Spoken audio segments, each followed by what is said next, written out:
dengan tiga perkara. Yang pertama, Allah Subhanahu wa taala menciptakan makhluknya na akal akan tetapi tiada hawa nafsu. Yang kedua, Allah ciptakan makhluknya dengan ada akal dan ada hawa nafsu. Yang ketiga, Allah menciptakan makhluknya dengan ada hawa nafsu tetapi tiada ada akal. Sedangkan makhluk Allah yang Allah ciptakan dengan akal tetapi hanya hawa nafsu, ialah para malaikat. Allah Subhanahu wa taala memberi ilmu kepada malaikat tersebut dengan ilmu yang hanya bertambah dan hanya berkurang. Dan setelah makhluk Allah yang Allah ciptakan na akal dan na hawa nafsu, yaitu para legatnya umat daripada umat baginda Rasulullah. Yang terakhir, makhluk yang Allah ciptakan na akal na hawa nafsu tapi hanya akal, dan para binatang yang mana derajat sirara manusianya sangatlah rendah. Bila mana manusia tersebut hanya memiliki ilmu agama.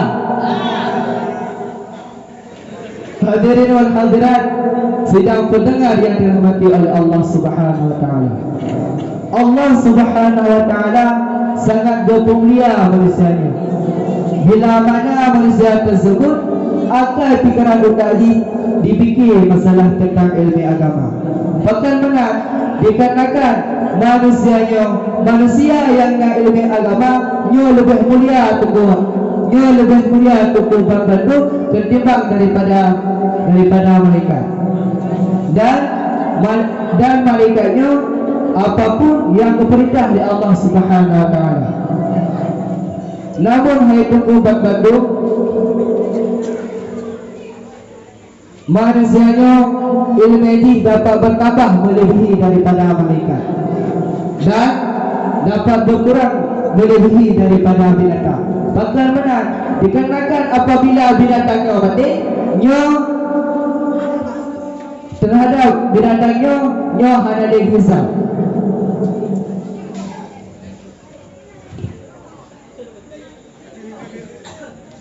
Akan tetapi beda katanya dengan manusia. Apabila sirara insan manusia meninggal, semua amalan yang nabak manusia tersebut akan dipertanggungjawabkan di sisi Allah Subhanahu wa taala. Pukul legatnya kata mau syurga, pukul legatnya kata mau neraka. Yang fikir gerong sini. Hadirin wal hadirat sidang pendengar yang dirahmati oleh Allah. Tak pergunakanlah umur yang kagak titik bak katanya yang diberi oleh Allah Taala untuk tak berubudiyah kepada Allah Subhanahu wa taala.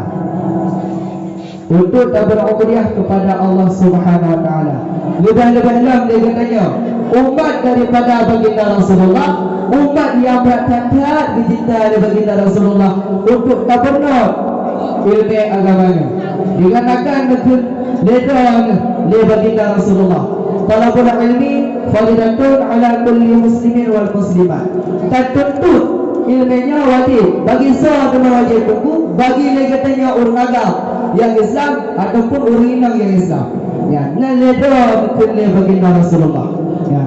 Oleh kerana demikian, ilmu yang berwajib bak legatnya umat daripada umat baginda Rasulullah, yaitu ilmu. Yang pertama tunggu ilmu tauhid.